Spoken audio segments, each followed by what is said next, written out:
Evening, everyone. So, yes, thank you for the sound check. The sound should be on, and indeed it was not. But Parliament has now dissolved, basically. It's over. What must surely be the worst Parliament of my entire life is done. It ended yesterday with with a lot of retiring MPs having their say. They get to make a final speech on their way out.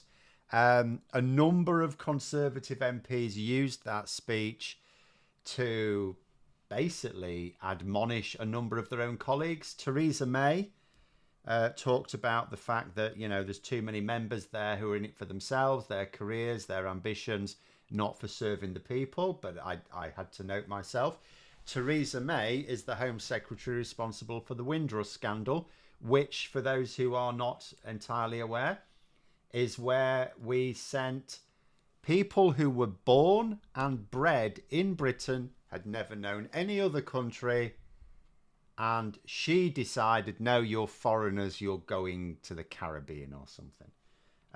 So I'm not really sure who she thought she was serving there. I've put a little list up here of the sort of top 20, not most notorious, but most notable Conservative MPs. Not all of them are people we necessarily have an axe to grind against, but there's a few reasonable ones in there. Sir Charles Walker, Sir Alex Sharma, Sir Graham Brady didn't really do anyone any harm. So Deanna, but these, I would say these are the 20 most notable of the, I don't even know how many's quitting now. Is it like, I've lost count, 80-ish or something, Conservative MPs. Uncle Social there saying, glad to see Redwood is leaving, horrible man. He is a horrible man, but unfortunately he'd already done his damage. Could he have done more damage if he'd remained? Maybe, maybe not. He was probably never going to make it to the front bench again. And yes, he could be influential in Parliament, but he can be equally influential outside of Parliament. He may end up writing for the Daily Telegraph or something. So I'm afraid, yeah, he's done his damage, as have a number of others if we go down the list. So as I said, Sir Graham Brady, I've put him on there because he's notable. But he hasn't particularly done any harm as far as I know. Sir Bill Cash has. Brexit, responsible there. Deanna Davison, now I put her down, not because she's particularly notorious as such, but because she's a 2019 MP. I think I've got that right. So she's only just become an MP. She's young. She was considered quite intelligent, so she was considered to have a bright future within the Conservative Party, and she's stepping down. Now, she would have lost her seat anyway, I think, but nonetheless, she was stepping down. How many MPs on the list were bound to have lost if they'd stood? Now, I haven't actually gone through that, but, I mean, if I go down really quickly, like Michael Gove probably would have lost. Not only have the boundary changes have actually screwed over a number of prominent Conservative MPs, including Jacob Rees-Mogg. He's not done very well out of the boundary changes. But the there's a very strong local campaign in Surrey Heath, Michael Gove's constituency. All the signs would point to the fact that Michael Gove would have lost. Ironically, I don't know whether him standing down helps or hinders them. The thing is, with big names stepping down now, they do bring a sort of appeal as long as they're not hated in their own constituency. You do find, as much as some of these characters may be disliked nationally, amongst Conservative voters, they can have a lot of cachet. So arguably, in theory, Michael Gove should now make it harder for the Conservatives to win that seat. But you could look at it the other way. People may be less inclined to vote tactically against them because they'll have no particular beef with the new candidate. Brandon Lewis, I think, was facing a tough challenge. She could have lost his seat. Theresa May probably wouldn't have done, but she could have done. I'm not sure about some of the others. I'd have to check with some of the others offhand. But there we go. No, I am just going to go to the top because there was quite a good question asked at the stop, which I'd like to go through before we forget it, because particularly it's on Brexit. It says, thoughts on Heseltine calling out both Labour and the Tories for dodging the issue of Brexit. Selection is a small step in reversing Brexit. I'm hoping it's a big step. So Michael Heseltine, for those who don't know, a very prominent anti-Brexiteer, and he has accused both of the main parties of running a dishonest campaign by not really being open and honest about Brexit. And in a sense, that is absolutely true. What I think of it is, I understand. I mean, obviously, the Conservatives are completely trapped on Brexit. They're basically snookered. They are going to have to really untangle. And at the moment, I don't think there's the will within the Conservative Party to even untangle themselves from Brexit. You could argue there's a stronger motivation to be pragmatic about Brexit when you're in power. The problem with going into opposition, I mean, it's a double-edged sword, isn't it? It gives you the space to start having debates within your party about certain things. But at the same time, you also don't have to come up with anything that makes sense because you're in opposition. It'll never be put to the test. So it is a double-edged sword, but I would sort of think the Conservatives in opposition are basically free to double down on the Brexit crazy. And I do have an inkling that's what they might do. I hope they don't. I hope I'm wrong. But I have an inkling that's what they're going to do to begin with. We'll have to see. Labour, on the other hand, are going to have to be extremely pragmatic, but also they don't have the Brexit ideology within the party. In fact, someone has just pointed out, I can't remember who they even are, there are now only 2 Labour MPs who backed Brexit who are even standing for Labour in this election. Just 2, that's it. 2 Lexiteers left in a party of what's going to be like 400 or something. And also, there's about 80 Labour candidates who are members of the Labour Movement for Europe. Now, that doesn't mean to say all of the Labour candidates are not particularly anti-Brexit. They're just not necessarily a member of the Labour Movement for Europe. But there are 80, and I'm not saying all of these 80 are going to win their seats, by the way, but there are 80 LME candidates as well. There's going to be a very strong anti-Brexit showing there.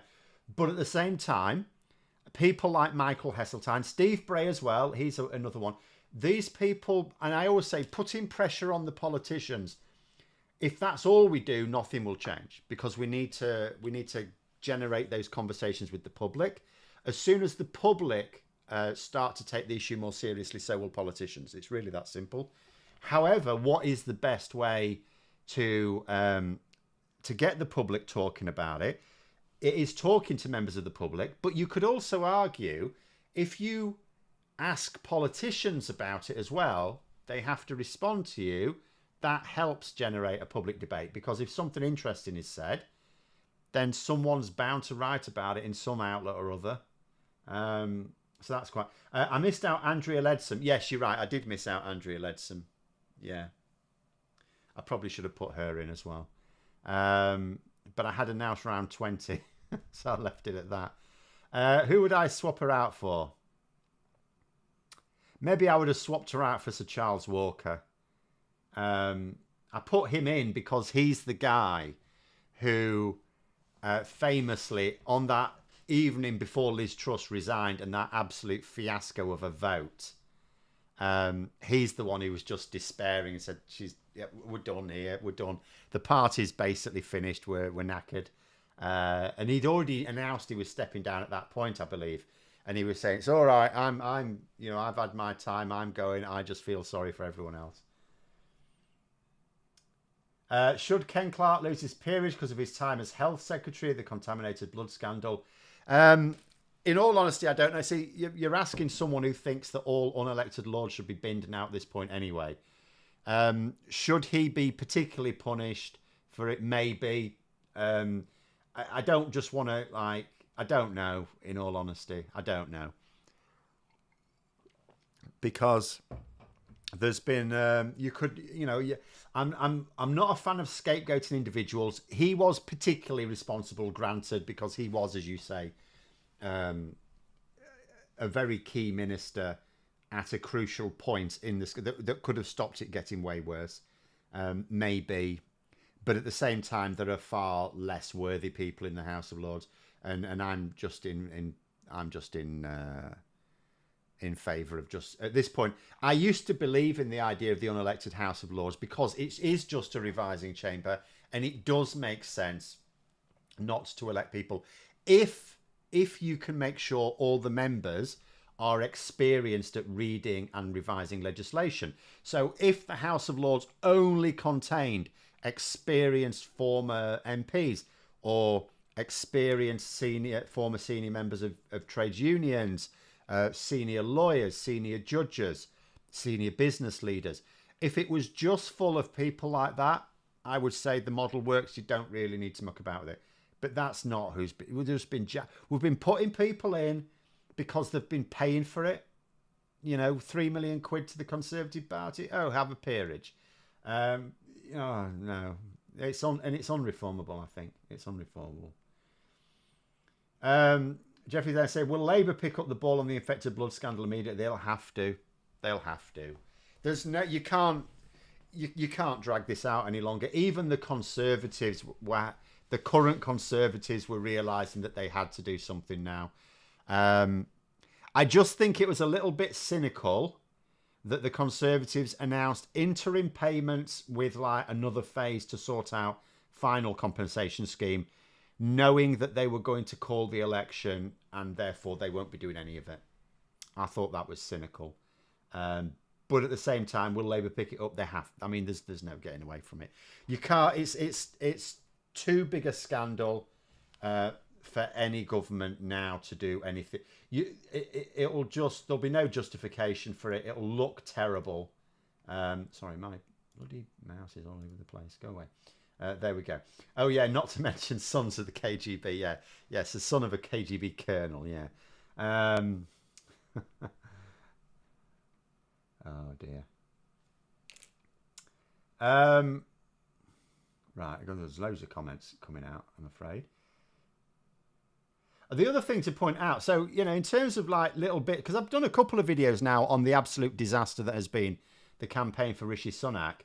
And one thing that I keep missing out, I keep forgetting to mention, but it is actually something worth mentioning, is if you remember, and it was a very sordid thing to do, and Rishi Sunak was very foolish for getting involved in it. But that bet that Piers Morgan had, £1,000 bet, he said there'll be no Rwanda flights taking off. And Rishi Sunak agreed the bet. And now Piers Morgan's saying, so can I... Because remember, the £1,000 wasn't for Piers Morgan either. It was actually for charity. I'm trying to remember, it was Red Cross, wasn't it? I can't remember if it was the British or the International Red Cross that this money... I think it was probably the British Red Cross. And Rishi Sunak's now refusing to pay up on the basis that a flight did go to Rwanda. And it's like, yeah, but it wasn't part of the Rwanda plan. You sent a plane to Rwanda with one guy on it who was already cleared for deportation anyway, so it's not part of the Rwanda plan. And you paid him £3,000 to agree to go there. Otherwise, you couldn't have sent him there anyway. Anyway. What happens if Tories keep jumping ship? Almost all are standing down. Well, I mean, So last night, for example, so I went to the gym.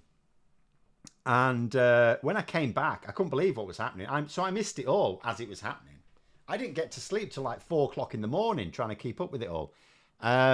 So, Michael Gove had stepped down, Andrea Leadsom had stepped down, a few others, people I don't really know had stepped down as well. And at one point, I just said, it's going to come a point where it'll be easier to say who's still standing. It'll actually... PMQs this Wednesday. No, Parliament's gone. It's finished. There is no Parliament anymore. There are no MPs. MPs do not exist, or Westminster MPs do not exist in this country. Parliament's gone. There is no Parliament. In fact, if you look up on the... because I was looking when it's going to be next on. So on the House of Commons website, the UK Parliament website, it says, what's on today? And there's a message here. The House of Commons is in prorogation. The House will next sit on 9th of July 2024. So if people could avoid invading us over the next couple of months, that would be marvellous. Thank you very much. Would Johnson stand? He's got a great chance. No, in fact, there's because, you know, the best thing to do in a general election campaign is to, you know, put a united front on. So the Tories have decided, no, what we need is more infighting. So the Daily Mail, it may be for the Mail on Sunday tomorrow, I don't know. I was having a look at it earlier. On the Mail website, there's an article which basically, actually, it might have been Boris Johnson's own. No, this wasn't written by Boris Johnson. But it was about Boris Johnson anyway, saying that he's not going to take an active role in the general election campaign. So he's not going to stand. He doesn't want to anyway. He doesn't want to be leader of the opposition. He knows as well. Like, the thing is, although, you know, Boris Johnson has done some crazy things, he's actually more clued up about politics far more than Rishi Sunak. You know, Boris Johnson is a bit of a political idiot as well. Some of the stuff, I don't know how he thought he was going to get away with it. Utterly insane. But he does understand the basics. He knows his party's ungovernable. Now, arguably, it is easier to lead in opposition because, like I say, your policies don't have to make sense because you're not actually putting them into place. Like, for example, if they were in opposition, the Rwanda plan, they could make the Rwanda plan sound marvellous. The problem they had is they were in government and had to implement it, but they couldn't. It's impossible because it's stupid.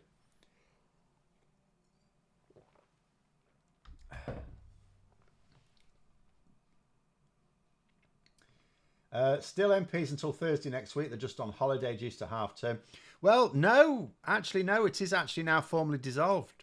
That would have been the case. I thought that was going to be the case, in all honesty. I thought they were still going to be bobbing about a bit next week. To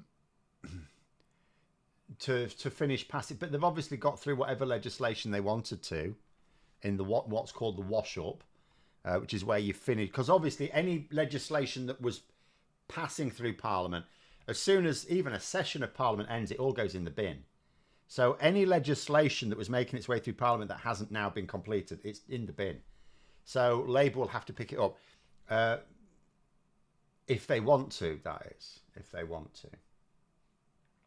And Labour will only have a short amount of time. So if it's back on the 9th of July, it goes into recess a couple of weeks later. So let me just have a look here when I think they'll have. 9th of July is a Tuesday. They'll basically have 2 weeks.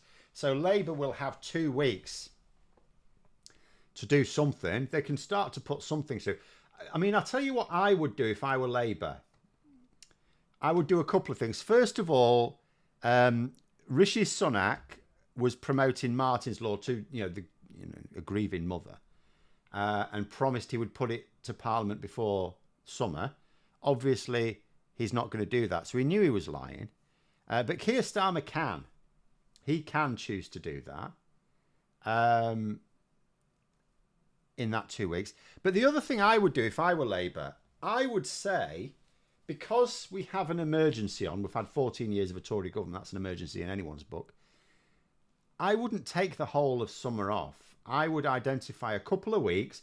There's no point in just cancelling the summer recess because civil servants will be on holiday as well as MPs and things like that. But identify a couple of weeks where civil servants have the least holiday taken and actually say, no, we're not going to have a full summer recess because we've got stuff to do.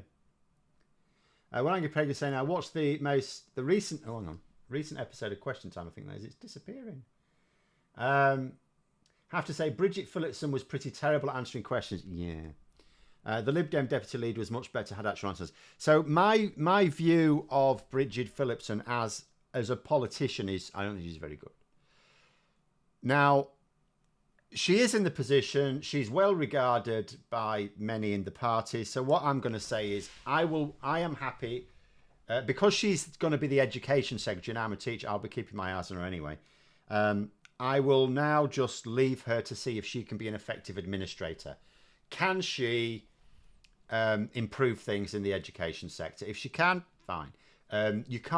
Not everyone in your cabinet needs be good at politics. Your leader sort of does. There's a few others that you need a good smattering, but you can have some people who are really good at politics but really bad at administration. They're not necessarily competent. So I'm going to work on the assumption that Bridget Phillipson is competent as an administrator, and she'll do a really good job as education secretary. But politically, she's a long time. I mean, I've actually said a few times. I don't go on about it, obviously, but I've said a few times. I'm not like when the school buildings were collapsing. Like, she should have been all over the news. Where was she? And it's not like she wasn't trying. She wasn't putting her feet up or anything. She can't do it. Like, she can't get herself in the news. She's too dull. But there you go. It's unfortunate. So we'll just have to hope she is, as I say, a good minister. Because she's a very bad PR person, shall we say. Because I watched a few clips of her on the Question Time as well. And it was just, it was not good. A bit confused, to be honest. A lot of the news channels saying dissolution of Parliament's on the 30th. It is because of this. Normally there would be a recess next week anyway. But all I can tell you is they had there is not going to be any more attendance in Parliament before the election. They had their final speeches yesterday. That was what you do on the last day. And the parliamentary website today doesn't describe it as being in recess. It specifically describes it as being in prorogation.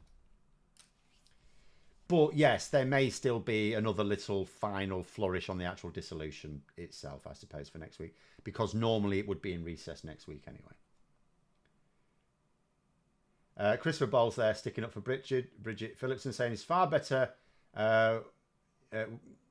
read when you than when you listen to her. The ideas are there, the communication skills are not. Well, there you go. I mean, hopefully that is the case. I will reserve judgment now. I've long ago abandoned any notion that she can be an effective politician, but she may be an effective administrator, in which case you can afford a few. You need some superstars in cabinet, and it's good if you can have some that are both good politicians and good administrators. But yeah, we know which ones are the good politicians and which ones are not. What we don't know is which ones are the good administrators, so we'll have to wait and see on that.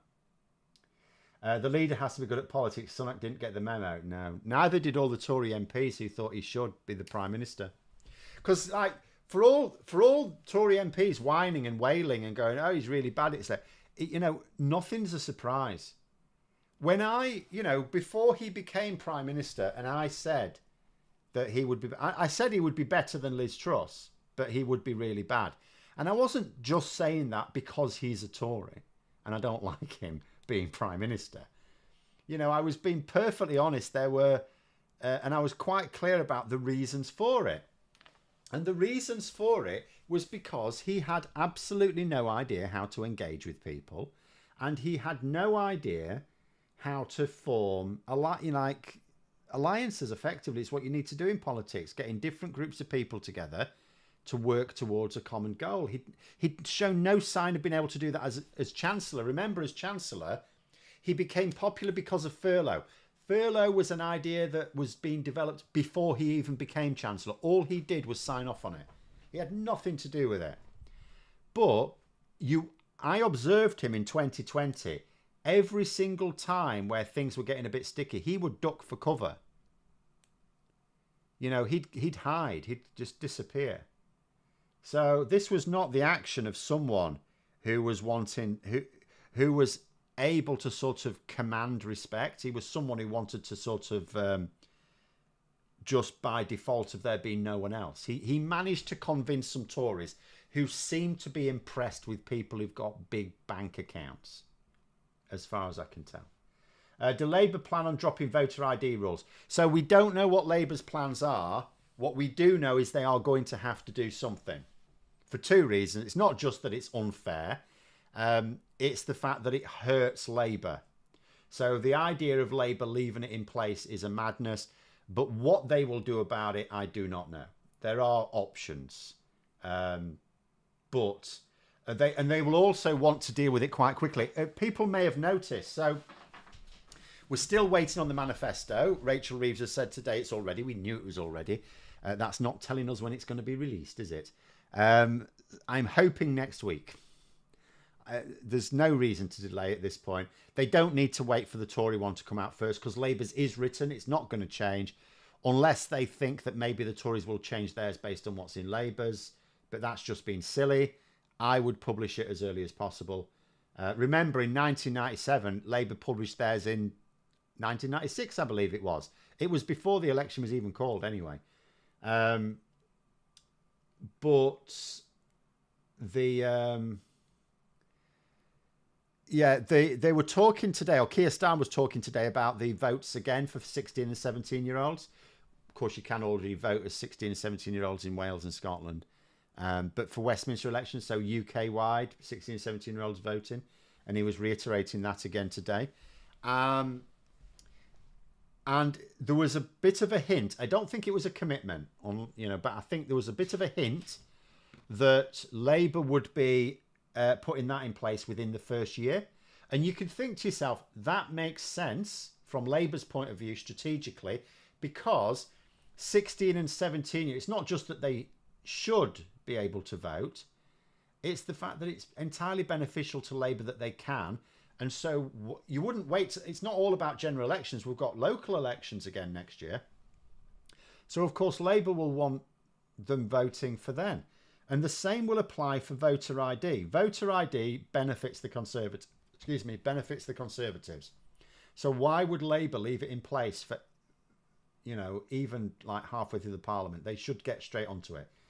I just don't know. I don't know that they've said anything, and I don't expect them to say anything either. But they will have to do something about it. Say Labour's campaign still uninspiring. Starmer's lack of charisma doesn't help. Well, you say that. I mean, first of all, again, there's two types of charisma. There's the charisma that goes through a camera. Yeah, he hasn't got it. We know that. It's not going to magically happen. You can't develop that. You can build up skills, but ultimately you cannot make a silk purse out of a pig's ear. So that's already baked in. Because do you know what? Almost no political leaders have got that. Almost none of them. And most of those who do have it tend to abuse it and become populist grifters anyway. But what you do find is when you meet Keir Starmer personally, he does come across very well. So, Beth Rigby was praising him yesterday because he actually attended, unlike Rishi Sunak's biscuit factory job, he actually was taking questions from ordinary members of the public, normal workers, and listening to them and actually answering them, not bumbling on. And Labour have actually managed to make a promo video out of some of the people in attendance there, which were not handpicked by Labour, and saying, actually, he was listening to me and actually answering my questions, bloody hell. So, on a personal level. Now, granted, that isn't as helpful as being good through a camera, because he can only meet so many people around the country. He can hope that the people he meets will talk to their friends and say, oh, he's actually all right. But yeah, it would be better if he had a better presence through a camera, but he doesn't. No point whining about it. It's not like he's particularly bad at it. He's just not good at it. Almost no political leader's good at it. Who is good at it? Rishi Sunak's not good at it. Liz Truss wasn't good at it. Boris Johnson was good at it until he shit the bed with the public. Theresa May wasn't good at it. David Cameron was all right. Gordon Brown wasn't good at it. Tony Blair was good at it.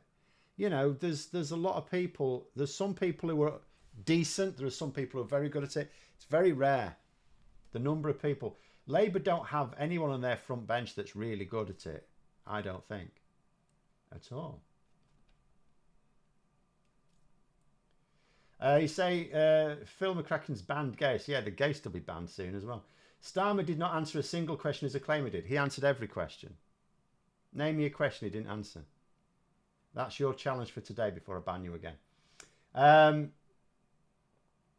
But there we go. I thought Starmer's launch came over as presidential. Yeah, I mean, that's a double-edged sword. Some people like that, so I'm not so keen on that. But then he's not trying to chase after my vote. Doesn't really matter. I think a lot of voters in this country do consider it. They do think of the leader as being. They do. It's almost like they do think of it as a presidency, even though it's not. Even though It's why people lose their minds when the Prime Minister gets deposed and replaced by someone without a general election. Why are they doing that? It's like, they almost always do that. You know, I just think in my lifetime, when I was born, Harold Wilson was the Prime Minister. He was replaced. He was replaced without a general election. You know, and you just think... So, and then, you know, you carry on. Margaret Thatcher was replaced without a general election. Tony Blair was replaced without a general election. David Cameron was replaced without a general election. Theresa May was replaced without a general election. Boris Johnson was replaced without... There's hardly any... Like, in my lifetime, the only Prime Ministers who became Prime Minister as a result of a general election and left as a result of a general election is... Nobody, is it? Nobody's actually done that in my lifetime, have they? I don't know. I can't think of anyone that's done that. Can anyone think of anyone who became Prime Minister as a result of a general election? In other words, came from opposition. And then it's not happened in my lifetime. It has happened, but it's not happened in my lifetime. If I'd have been a bit older, you'd say Ted Heath. That's the last person that actually became Prime Minister at a general election and stopped being Prime Minister at a general election. You know, so, I mean, that's why I don't like this. Do I think Labour will shift more in its current position on Gaza ahead of the general election? So, I mean, the Gaza thing is an absolute, it's mind-boggling for me. First of all, from a polling point of view, because people are massively overemphasising the importance of it anyway. It's just not backed up by the data. But the other thing is, like, whenever you sort of say to someone, so what position would you like Labour to adopt? And they say, and you say, do you know they had that position back in October? Because the thing about Labour's position on Gaza is it's basically what people wanted anyway. They tried to be too clever with their language. Like when people, they should have backed a ceasefire sooner. They backed a ceasefire before the siege even began. It's just that they decided to be cute about it, calling it humanitarian pauses. But it's the same thing. Can you stop bombing civilian areas, and can you stop bombing altogether so we can get aid in? That's what a ceasefire is for. You know, so the position will be as it is. And like people will say now, oh, will Labour ban arms sales to Israel? Well, we don't sell arms, but you know what I mean. Things that need a license, military equipment to Israel. Very possibly, because, again, for a long time, Labour have been pushing the Conservatives to publish their legal advice. Now, they know full well that if the legal advice says that this equipment has even a serious risk of being used against civilians, or illegally, shall we say, but we mean against civilians, then it's then those licenses have to stop. So, yes, it is very likely Labour would do that anyway, but that's not a change in position. That is already their position.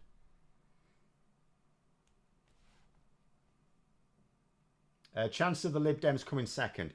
Not as likely now as if they'd waited till autumn. If they'd waited till autumn, there'd have been a bloody good chance. But it does depend on the strength of the tactical vote campaign. The tactical vote campaign is now starting to get mentioned. GB News mentioned the movement forward, the stopthetories.vote site. So they're now starting to be noticed. They had, I think they've got at 9 o'clock tonight, another one, I believe. I'm really bad at keeping up with this because I don't really use, I sort of use Twitter to look at things. But they did a Twitter Spaces thing a couple of nights ago, was it? At 9 o'clock. And there was a lot of people tuned into that. So that was quite good.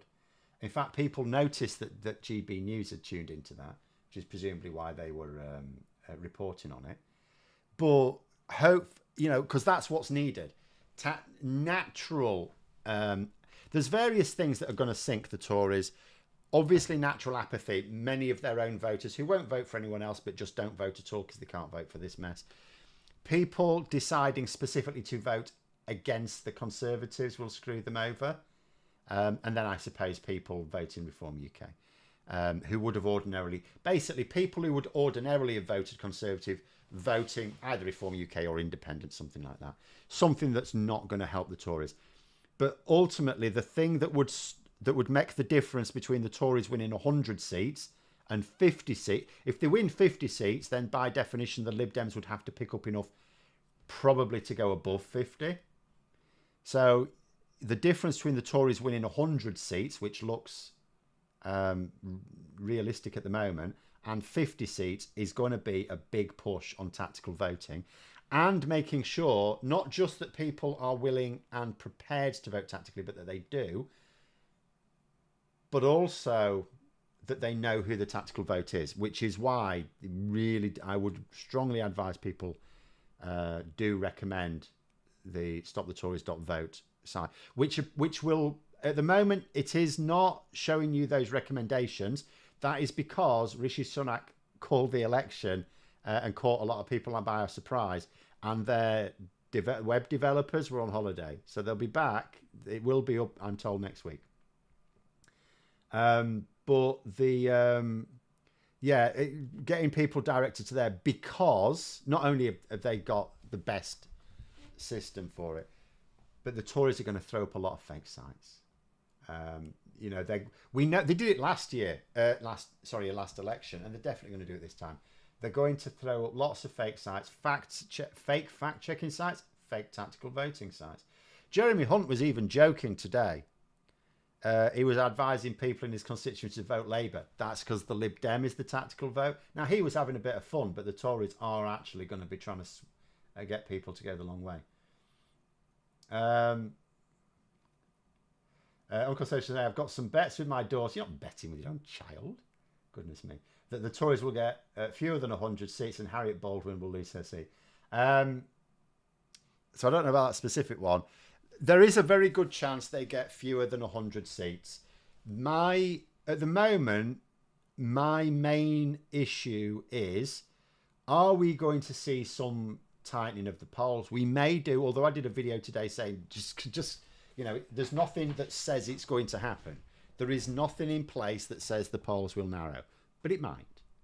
There are things that could cause it to do so, even though there's no inevitability about it. And the other thing is Reform UK. That's the big one for me. I don't think they're going to be very effective because they haven't got enough money and they don't have enough grassroots support. So they're not going to be able to knock on doors a lot. They are entirely reliant on the mainstream media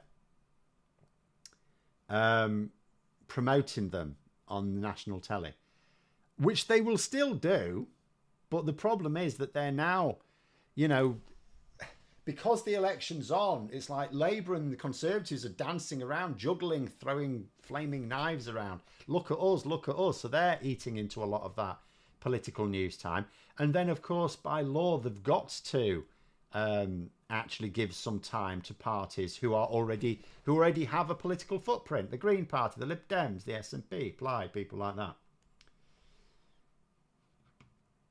Will Steve Bray be standing for the Lib Dems this time? I've not heard that he is. No, he did last time. I've not heard that he's standing for Parliament this time. Not actually sure why that is, when he'd have a better chance of it. Maybe he quite likes his megaphone. He wouldn't be allowed to take his megaphone into the House of Commons debating chamber. Funny to say, I've bet myself a Chinese for dinner on Friday results day if Labour get over 450 seats. That'd be no good for me. I would just have the Chinese anyway. But there you go. There's some mention of Diane Abbott there. Diane Abbott isn't in the party anymore. She is, isn't she? She hasn't left the party, as far as I know. She hasn't got the whip at the moment, but that is supposed to have been sorted sometime this week. I'll be honest, I'm not in favour of her having it, given she attacks the Labour Party all the time. She's spent years attacking the Labour Party, and then she does a racism, gets the whip withdrawn, and does she go, oh, all right, I'll make it... Does she at least have a show of contrition? No, she carries on attacking the Labour Party. Why should she have the whip? Why should she be a candidate? They've got 3 working days to find dozens of willing candidates. Their goose is cooked. Oh, the dozens. Conservatives have got over 100 candidates to find. Do you know what? This campaign is a proper... If Rishi Sunak was even thinking of calling the election for this summer, why wouldn't you have your candidate selected? I know he can't help the fact that over a dozen MPs stepped down when it was called, right? He can't help that. They shouldn't have done that. That's actually, that's not doing your party any favours. You should, if you're going to stand up, you can understand the odd one who was intending to stand and then doesn't at the time. There might be people like Michael Gove. He might have thought, I'd stand if I had a chance, but I don't fancy being one of the prize scalps. So yeah, I'm stepping down because the polls are in a shit state. Whereas if the polls were in a better state, maybe he would have stood.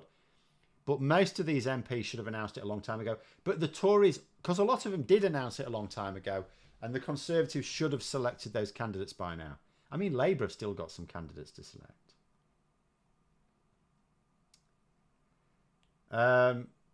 Jess Phillips' Instagram was full of people moaning about Labour's stance on Gaza. Yeah, well, it's because they're not getting... So Labour they should have just been more upfront and more plain with their language instead of pissing about all the time. They have messed it up a bit, but at the same time, I've had this with people before. Oh, Labour's position on Gaza. What is it then? And I've read out published statements from David Lammy or Keir Starmer from like months ago, last October even, and they go, "Oh, I didn't know about that." No, you didn't know about it, because you just read it in Tanky News. But at the same time, part of the job of politics is that people are going to twist your own message and twist your own position. Politics is going back to that very first question of the Michael Heseltine thing. Politics is a deeply dishonest profession. So you have to expect that your political opponents will be dishonest about your position. So it's your job to make sure that your communication skills are better than theirs. And they fail to do that. They should learn. But at the same time, people are massively overstating it. Like there was some recent focus groups, for example, in the areas where the Greens are doing well, and you think, oh, that's because of the Gaza situation. It's not. They've found by actually asking people, it's just because some people are not that impressed with Labour. It's really, that's all there is to it. So there's people going, well, the Conservatives are a mess, but we're not really keen on Labour, so we're just going to vote for the Green Party, and that's all there is to it.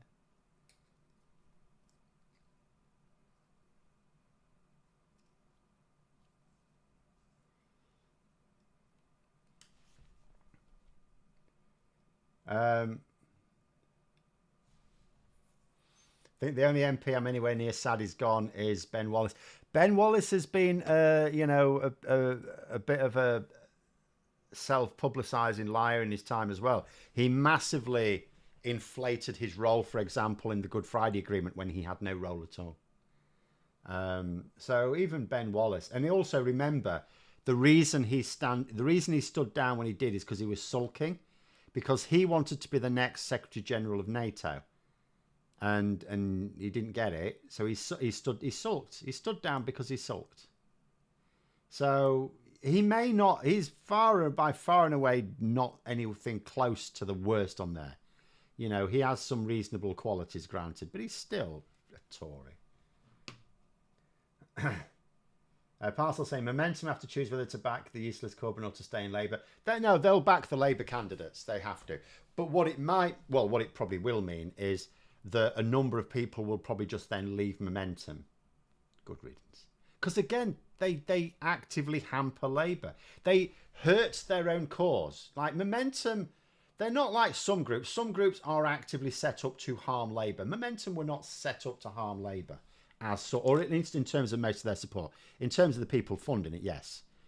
It's a bit like the Green Party. It's like, not a lot of people realise, obviously, when the Green Party was set up, it was funded by Conservatives deliberately to hide votes away from Labour, which is why you have some prominent members of the Green Party who seem to be a lot friendlier with the Conservatives than Labour, for example. I'm not saying it's like that now. but some of the old stalwarts, because it was set up by Conservatives who used money to create a fake, what was at the time a fake left-wing party along environmental lines to try and hide votes off Labour.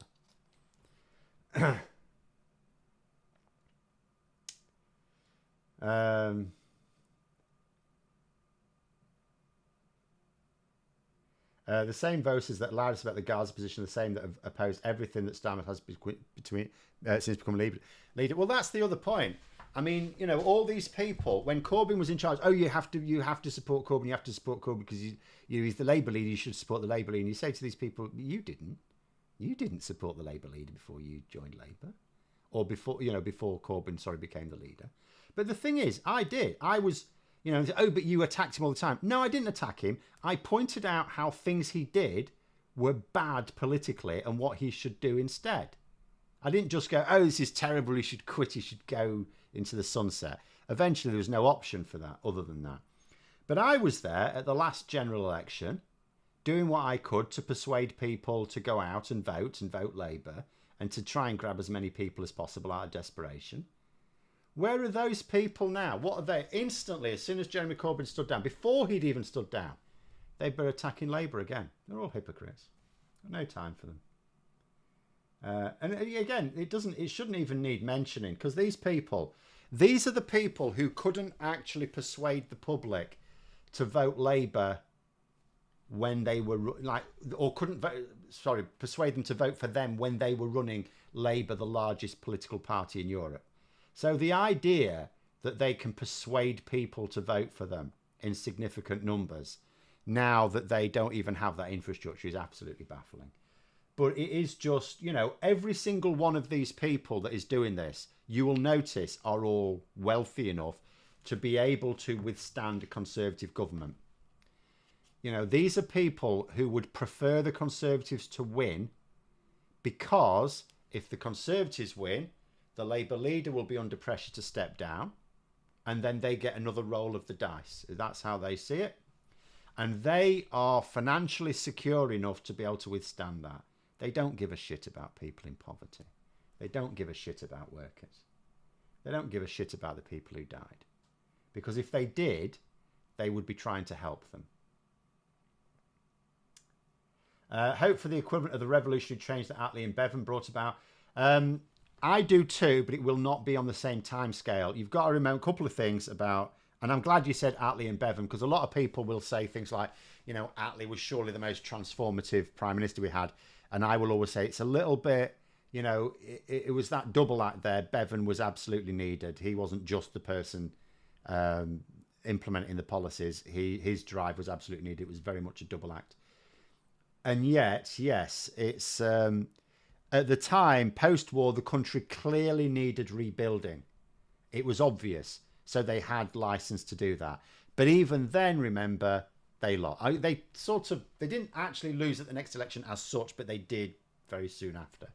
So they lost power pretty much straight away. Now, where we are at the moment, people do not think the country needs fundamentally rebuilding. The public just think you just need to do things more competently. They don't think it needs a complete rebuild. So Labour don't have the licence to do lots of things very quickly. And then the other thing is, what Labour don't want to do, even if they did have that licence, is what Attlee and Bevan did, and then usher in another Conservative government. Do I think Stan would ask Kunzberg to be his press secretary? Let me think about that for a nanosecond. No.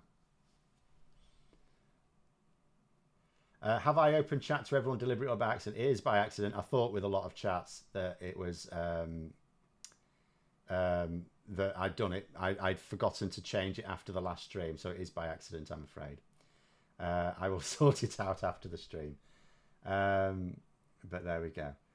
Who on earth remembers Clement Attlee as Prime Minister? It's not me. There may be some people. I mean, you'd have to have been aware, politically aware at the end of the 40s and early 50s. Or right at the start of the 50s, I suppose. Labour did badly in 2019, largely because of the bad advice on another referendum. Rubbish. Absolute rubbish. But their advice on the second referendum was absolutely appalling. Remember, because you get a lot of people go, oh, it's actually Keir Starmer. It's Keir Starmer's thing that sunk us. Absolute claptrap. Because the conference was all ready to vote for Keir Starmer's. And remember, at the point at which that was happening, Labour were already in a pothole in the polls. They were already down and out at that point. But the conference was all ready to vote for Keir Starmer's Brexit proposals. Jeremy Corbyn, everyone seems to forget this. Jeremy Corbyn came out and said, can you not, please? And they all went, oh, Jeremy, you're brilliant. Yeah, we'll do what you say. So actually, the Brexit position was not Keir Starmer's position. It was Jeremy Corbyn's position. And Jeremy Corbyn and Len McCluskey's position.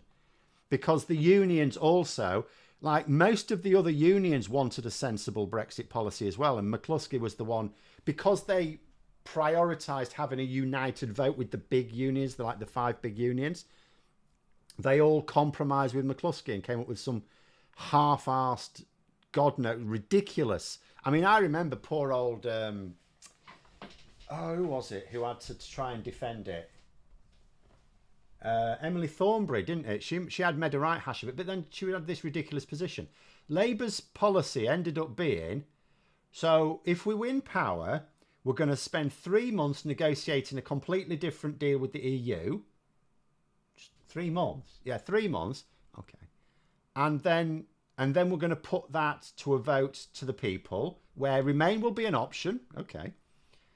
And then people would say, okay, so are you going to recommend that people vote for your deal then? And they said, we don't know. How mad is that? How can you say we're going to try and negotiate another deal, but we don't know whether we're going to recommend it to the public? Utterly ridiculous. Anyway, let's get back onto this thing, because that's all in the past. The damage has been done. It's the same level as John Redwood finally leaving Parliament and Michael Gove. The damage is done. I don't know that they would have done more damage if they'd have hung about anyway. They've already done it. What do I think the manifesto will be like? Centrist and safe or more ambitious? Both. I mean, ultimately, most voters around the centre, it has to appeal to those, but you also have other things in there. And we largely know what most of it is anyway. There's so much of it's been leaked anyway. It's really going to come... There's not going to be any major surprises in there, I don't think. I don't think they'll have sneaked anything in that hasn't been leaked. It's really just down to that wording. How a certain... Because I will draw your attention to, for example, the last Conservative manifesto. So remember, the Conservatives changed the way the London mayoral elections work. They changed it to... It wasn't first past the post. They changed it to first past the post, and they claim they had a manifesto commitment to do it. But did it in the manifesto say they're going to change the London mayoral contest to first past the post? No. Well, what were they basing it on then? Because in the manifesto it said they were committed to first past the post. So you can write things in the manifesto that can be quite ambiguous, that can pretty much let you write a blank check. So I'm going to be on the lookout for cunning wording, basically, to see what it could be.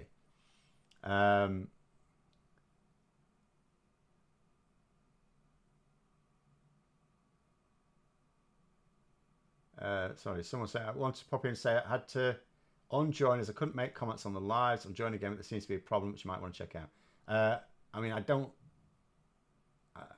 think I will be able to, but I will be changing some settings anyway, because apparently I hadn't changed all the settings after the stream a few days ago.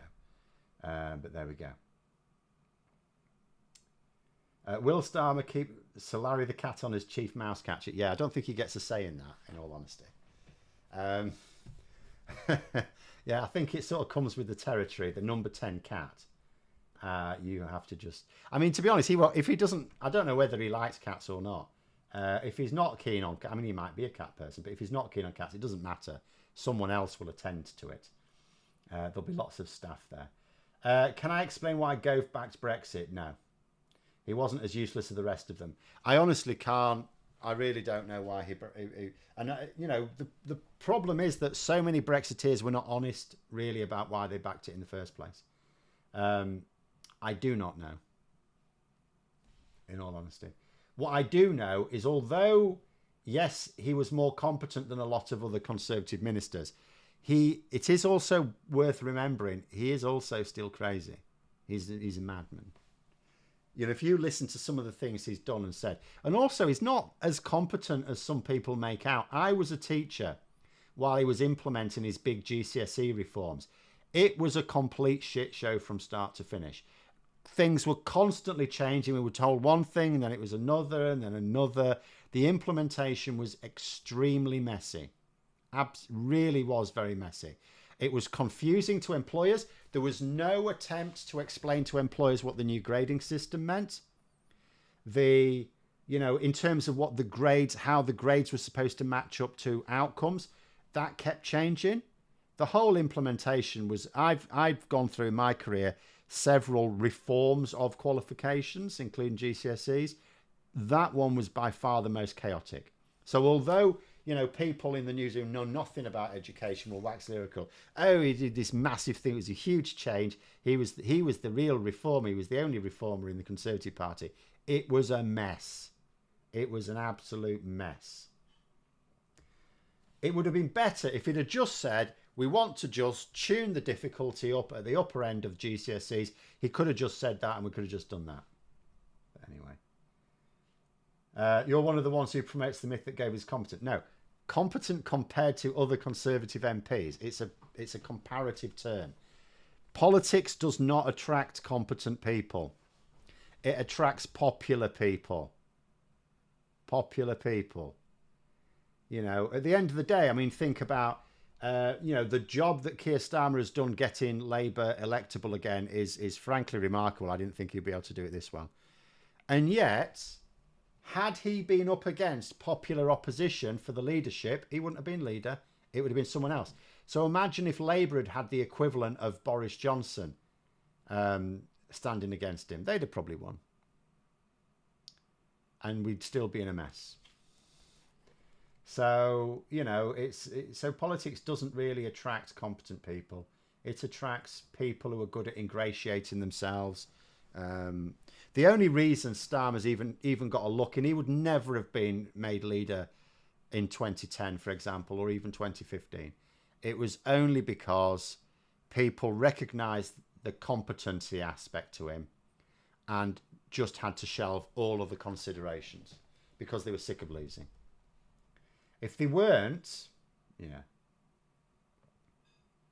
would an England winning the polls winning the Euro, affect the polls? No, because the Euros doesn't conclude until after the election. I think the general election takes place just before the quarterfinals, if I'm right. I need to double check that. But certainly the Euros is still going on. Also, some people would say, oh, would it be good for the government if we had some feel-good factor in the country? It's but the thing about a feel-good factor is sometimes, you can counterpoint it with the general shit state of the country and think, yeah, can we have other things that make us happy? So I'm not sure it would work for the Conservatives anyway. But no, the actual the Euro tournament, it concludes after the election.